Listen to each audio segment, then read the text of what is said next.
Comment tu te sens après cette série de 4 victoires consécutives? Donc bien, je me sens confiant, je sens que petit à petit mon travail porte ses fruits. Et ça fait du bien mentalement, ça fait du bien aussi à mes proches de voir que ça avance. Voilà. Après cette, d'ailleurs ta seule défaite contre Cédric Doumbé en 2023, tu as combattu 3 fois. Est-ce que c'était important pour toi de faire une année où tu étais vachement actif? J'avais vraiment envie de rattraper cette erreur-là et de montrer du coup mon niveau, vu que du coup ce combat-là c'est l'événement de toute ma carrière qui a mis le plus de lumière sur moi. Il était temps de profiter justement du fait que les gens restaient en haleine et montrer c'est qui Jordan Zebo, quoi. Ça t'a permis, enchaîner ces victoires, est-ce que ça t'a permis de ne pas trop cogiter, de ne pas y repenser? Parce que comme tu dis, c'était un événement assez médiatisé. Forcément on y repense, mais enfin, vu la manière dont ça s'était passé, je savais déjà que ça reflétait pas mon niveau, que c'était vraiment une erreur et tout. Et ça faisait justement que j'avais juste plus l'opportunité de montrer différents aspects de mon jeu quand j'ai affronté Carlos Graca. Donc c'était juste après cette défaite-là. Euh, c'est un gars très solide qui venait de la catégorie du dessus.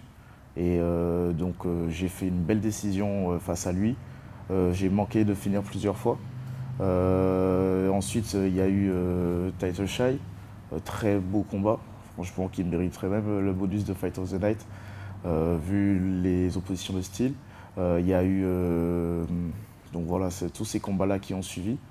Et contre un adversaire très expérimenté, Vincent Delguira, qui avait, je crois, 54 combats à ce moment-là. J'ai montré que je pouvais avoir un game plan plus de lutteur et très précis. Donc voilà, c'est combat après combat, je montrais différents aspects de mon jeu. Voilà. Cet épisode difficile, il est maintenant derrière toi, ça y est? Ouais, vraiment derrière moi.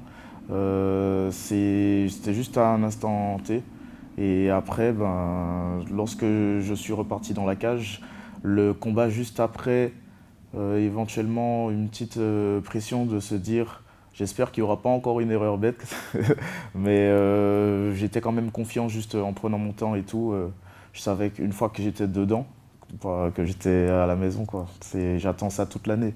J'aime beaucoup combattre et une fois que j'y suis, c'est la, pas la fête, parce que la fête c'est au moment de la victoire, pas avant, mais c'est déjà une récompense, on va dire, de tous les efforts fournis toute l'année. Je fais en sorte d'être prêt à l'année à combattre et là, j'étais juste content, surtout content à chaque combat.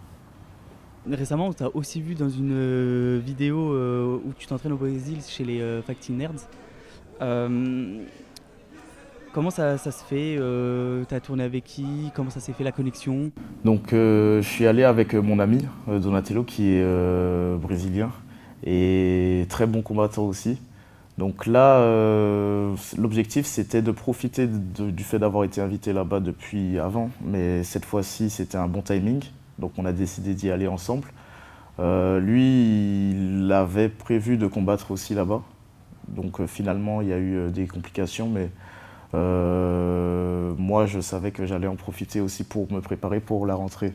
Je pensais que ça aurait été soit septembre ou octobre. Là, on sait que globalement, c'est toujours fin d'année. Et l'idée, c'était que je me confronte aux meilleurs Brésiliens. Donc là-bas, c'est les Fighting Nerds, c'est là qu'il y a la plupart des Brésiliens qui ont une grosse hype en ce moment. Jean Silva, il y a Mauricio Ruffi, Ruffy, voilà, il y a beaucoup de Caio Carlos Prates, Borralho. Caio Borralho. Vraiment, j'ai pu m'entraîner avec tous ces gars-là et d'autres gars qui sont champions dans d'autres organisations aussi. Et même Rodolfo Vieira, j'ai participé à son camp, là il a gagné récemment. Vraiment, ça m'a permis d'être avec des gars très solides et l'ambiance était vraiment bien. Même si voilà, je suis français, bah, là-bas, c'est que le meilleur gagne. Ils sont tous contents, ils m'ont invité chez eux à regarder l'UFC. On a mangé ensemble tous les jours, franchement c'était top, quoi. Justement, tu peux nous parler encore un peu plus de cette ambiance parce que il a été élu Gym de l'année 2024. C'est ça, On ouais. dit que souvent il y a une ambiance particulière là-bas. Qu'est-ce que tu as ressenti Donc c'est les coachs et les athlètes, ils sont tous dans la même direction. Ils s'entraînent intelligemment, très intelligemment. La stratégie, c'est vraiment quasiment le centre de leurs préoccupations. La tactique et la technique. Vraiment le technico-tactique, de manière générale. C'est-à-dire qu'il y a beaucoup de cours où c'est un cours que de technico-tactique. Une fois qu'ils ont leur combat annoncé, ils vont faire, par exemple, une séance que de début de round. Une séance que de, à tel moment dans le round, il y a ça qui se passe. Et c'est même plus des rounds, c'est des parties qu'ils font dans la situation de combat. Le sparring très dur, c'est que le vendredi. Donc là, on met les noms de ceux qui sont là. Et ensuite, comme si c'était une fight card, on dit ok, il y aura ce combat-là, ensuite ce combat-là, ce combat-là. Et le public, et la famille, les proches, ils amènent même leurs enfants. Et il y a les combattants qui sont sur le tatami en train d'attendre leur tour, à s'échauffer et tout. Donc c'est vraiment une situation de combat. Ils s'habituent à avoir presque la même pression qu'un combat réel. Et il y a un seul jour où on appuie, le reste du temps c'est quasiment que du light et du technico-tactique. Sur le grappling, on y va très intense. Vraiment, il y a moins de risques de commotion et tout. Mais c'est très pointu. Même en début de séance, parfois, ils mettent le projecteur, la vidéo en gros, il y a Pablo qui prend des parties de scènes de combat, enfin de vidéos de combat, et qui dit ok, on va faire ça aujourd'hui. Là, ce combattant-là, pour ce combat-là, sa stratégie était ça, ça, ça, ça, ça. On va prendre exactement cette manière de remettre après avoir pris les combinaisons. Comment cadrer pour justement être prêt à pouvoir remettre directement sans puiser trop dans notre cardio. C'est tout ça, voilà. C'était très intéressant de voir le côté vraiment nerds quoi, du MMA, mais au plus proche, quoi. Donc tu as vraiment senti cette différence parce que c'est vrai que le coach Pablo, il est connu pour avoir ce côté cérébral. Ouais. Donc il fait beaucoup de choses à thème en fait. C'est ça, beaucoup de travail à thème, même des modes, s'entraîner à avoir des modes différents. C'est-à-dire le mode un peu ouvert, souple, prêt à attaquer dans tous les angles. Le mode un peu plus à travailler dans la boîte. Le mode où on découpe, c'est que des choses où ça tranche. Il n'y a même plus de points, on évite les points, on met que des choses qui tranchent. Et il y a plein de choses comme ça qu'on faisait, c'était vraiment très bien. Et avec ma team, en vrai, on travaille déjà un peu comme ça. Et c'est vrai que j'ai vu en France quasiment personne travailler comme ça. Et là, ça se rapprochait beaucoup de ma manière de voir le MMA, enfin moi et ma team. Et c'était cool de voir que chaque fois que je vais dans un endroit où c'est vraiment le top mondial, bah, c'est cool, ça change, il y a des choses qui changent forcément, mais il n'y a rien à envier par rapport à moi en tout cas. Je ne me vois pas changer forcément de team, mais par contre oui, chaque fois que je vais aller au Brésil, c'est sûr que je voudrais aller là-bas parce que justement ça se rapproche de la manière de travailler optimale pour moi. Ils sont connus pour leur folie. Par exemple, Jean Silva qui aboie, etc. Ouais. Ils ont ce truc-là. C'est un truc que tu as pu remarquer là-bas à la salle, c'est pareil. C'est vraiment pareil. Et il est cool. Il blague de manière particulière aussi. Et en plus, il y a ce truc de quand c'est le fight, vraiment, il se met dans un mode. C'est comme si ça switch, quoi. Mais toujours... il veut faire mal, même si ça blesse, ça blesse. Mais toujours bon partenaire d'entraînement. C'est-à-dire que le partage, c'est très présent là-bas. Il partage tout. Il peut prendre 40 minutes après la séance pour expliquer un concept de comment il travaille dans la garde, il utilise les coudes au corps et tout.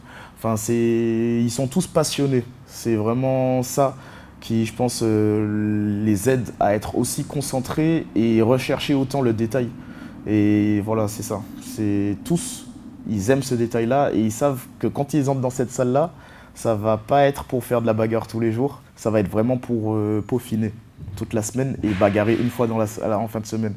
Donc forcément, ça fait le tri. Il n'y a que des personnes qui vont chercher le détail, quoi. C'est un truc que tu avais peut-être rarement vu à ce point-là dans un autre gym. Ouais, j'ai rarement vu ça dans un autre gym. On voit par exemple ici ou ailleurs que il y en a, ils peuvent être un peu frustrés de voir que du coup, il n'y a que 2 fois sparring dans la semaine. Le reste des séances, bon, vas-y, c'est bien d'expliquer, mais tu vois, c'est souvent ça qu'on retrouve dans les autres gyms. Même dans ceux où c'est connu pour la technique et la tactique, ils savent qu'il y a ça, mais culturellement, je pense que c'est en Europe ou même aux États-Unis, il y a un peu ce truc de, allez, au bout d'un moment, il faut un peu de dureté. Et là-bas, non. Personne de frustré qu'il n'y ait pas de bagarre, tu vois. C'est vraiment la première fois que je vois à ce point que tous, ils sont là de manière unanime, ils écoutent, ils sont contents, quoi. Justement, il y a eu cette polémique, même autour de Donatello, qui lui aussi est un ancien de la Factory. Il y a eu un peu cette accusation de trahison pour s'être affiché sur la prépa des nerds. Il y en a beaucoup qui ont critiqué le timing. Est-ce que tu comprends il y a eu un acharnement sur les réseaux sociaux? Non, en fait, il y a pas de raison. Franchement, pour moi, par exemple, Dona, lui, il est brésilien. Il est brésilien, il connaît Caio depuis l'école. Je sais plus, c'est primaire. Ouais, je crois que c'est primaire. Donc, enfin, ils se connaissent depuis longtemps. Et c'est pour ça que je disais d'ailleurs qu'on était invité depuis longtemps à venir. Et que là, on a trouvé que c'était un bon moment. L'adversaire potentiel qu'il a, qui est Nassour, ça fait 2 ans qu'on ne l'a pas vu, qu'il est avec Nico. On leur souhaite de bien réussir et tout, mais on ne s'est même pas vu. Et d'ailleurs, en termes de sparring, je me souviens même pas s'ils ont tourné plus que 4 fois ensemble sur le peu de temps qu'il était encore là pendant que Dona était là. Donc c'est pas ça qui va pouvoir dire quoi que ce soit. Et en vrai, j'ai vu que Nassour, il a pas mal réagi en soi. Peut-être, on l'a pas eu en face, mais en tout cas sur les réseaux, il a pas mal réagi en soi. C'est plus les autres qui ont réagi. Lui, il a juste commenté de manière fun, ouais, vous allez faire un truc sur OnlyFans ou je sais pas quoi. Mais je pense qu'il est confiant. Il sait que, enfin, je suppose, j'espère bien quand même, qu'en 2 ans, il a changé. Et que même si on avait voulu dire des choses, que normalement ça peut même pas fonctionner. En 2 ans, tu progresses trop normalement, tu vois. Donc nous, on n'a rien dit en soi de secret ou quoi. Juste fais attention à ta tête, le gars il a un bon timing, tout ça. Ce que tout le monde sait. Et derrière, on a mis de notre personne, surtout lui. Enfin, moi, vu que je suis pas du même gabarit du tout. Mais lui, il a juste aidé son pote d'enfance et voilà quoi. Donc il n'y a pas de quoi mal réagir en soi. Ouais, Nassourdine, il avait plus saisi l'opportunité pour continuer le trash talking. Ouais, c'est ça, c'est ça. Faire de la promotion pour le combat. Moi, on m'a reproché de mettre des flammes sous le poste où Dona, il dit on prépare un truc. Mais il se dit voilà, on prépare un truc, ça va être incroyable. Vous allez être impressionné, pour mettre justement, tenir les gens en haleine pour le fight. Moi, je mets des flammes, juste je soutiens mon pote et que le meilleur gagne. C'est pas parce que j'ai mis des flammes là que ça veut dire non, moi je dis juste que le meilleur gagne. Les deux, ils ont été sympas avec moi, les deux je les connais, du coup, je vois que les deux sont forts, ça va faire un super fight et moi comme le public justement, j'ai hâte de voir ça, tout simplement. Justement, par rapport à Slyke et aux flammes, il y avait Taylor Lapillus Ouais. qui avait réagi. Vous avez pu échanger, Ouais, je l'ai appelé, j'ai pas voulu. Parce que moi, je suis pas quelqu'un qui veut faire du bruit sur les réseaux.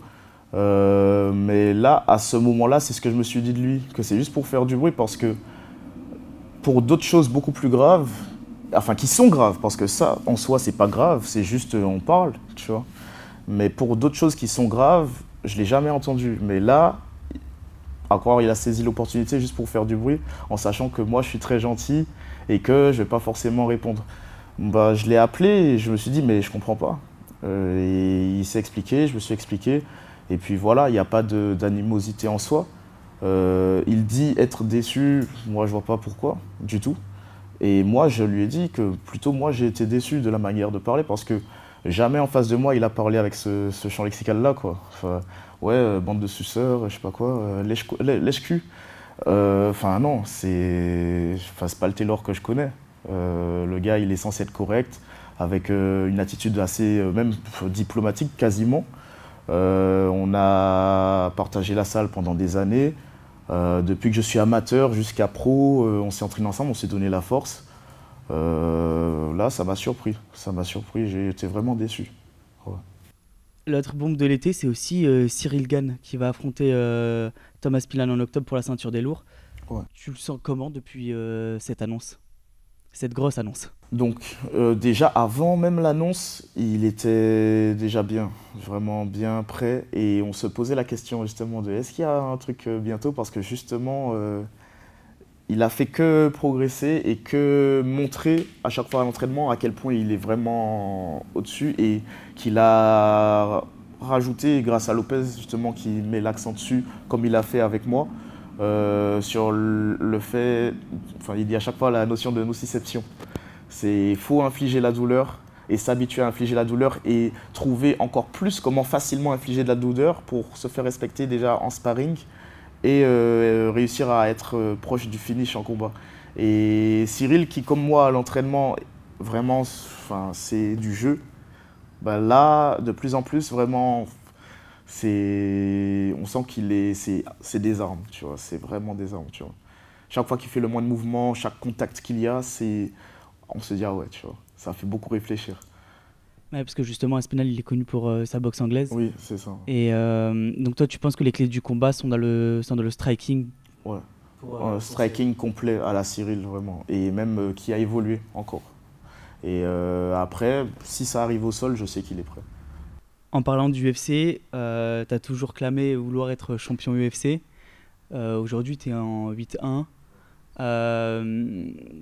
Est-ce qu'il serait temps, dans un futur proche, de voir de nouveaux horizons ou Non, comment c'est la suite? toujours le même objectif. Donc l'UFC, être champion à l'UFC, là, vu que je suis à Arès comme avant, forcément je passe par Arès. Si je peux avoir une ceinture avant d'aller à l'UFC, tant mieux. Donc voilà, au mieux c'est ça, je reste à Arès. En tout cas dans mes ambitions là pour le moment c'est rester à Arès, être champion d'Arès, si j'ai la ceinture, la défendre le maximum de fois, jusqu'à ce que l'UFC m'appelle ou les Contender Series. Voilà.